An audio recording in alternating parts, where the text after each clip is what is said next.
Hello, എല്ലാവർക്കും നമസ്കാരം. ഞാനുള്ളത് ചണ്ഡീഗഡിലാണ്. ഇവിടുത്തെ വെജിറ്റബിൾ മാർക്കറ്റ് തേടിയിട്ടുള്ളൊരു യാത്രയാണ്. ഇവിടെ ഫ്രഷ് വെജിറ്റബിൾ കിട്ടുമെന്ന് പറയുന്നുണ്ട്. അപ്പോൾ ആ വെജിറ്റബിൾ മാർക്കറ്റിലേക്കാണ് ഇന്ന് പോകുന്നത്. ഇതാണ് ആ വെജിറ്റബിൾ മാർക്കറ്റ്. എല്ലാ സാധനങ്ങളും ഫ്രഷായിട്ട് അടിപൊളിയായിട്ട് ഇവിടെ കിട്ടുന്നത് കൊണ്ടാണ് നമ്മൾ ഇവിടേക്ക് വന്നത്. കുറഞ്ഞ വിലയുള്ള ഇവിടുത്തെ കർഷകരായിട്ടുള്ള ആൾക്കാർ ഇവിടെ കൊണ്ടുവച്ച് വിൽക്കുന്നത് കാരണം എല്ലാം ഫ്രഷുമാണ്, കുറഞ്ഞ വിലയിൽ കിട്ടുന്നതുമാണ്. മെയിനായിട്ട് നമ്മൾ ഇവിടെയാണ് വന്നിരിക്കുന്നത്. എല്ലാ സാധനങ്ങളും കണ്ടല്ലോ. ഇവിടെ ഹോൾസെയിലായിട്ടാണ് അധികം ആൾക്കാരും വന്ന് സാധനങ്ങൾ വാങ്ങിപ്പോകുന്നത്.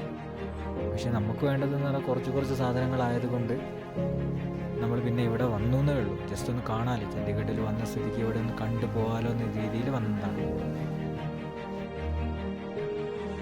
ഇവിടുത്തെ ഈ മാർക്കറ്റ് എന്ന് പറഞ്ഞാൽ രാവിലെ 7 മണി മുതൽ രാത്രി 10 മണി വരെ ഓപ്പൺ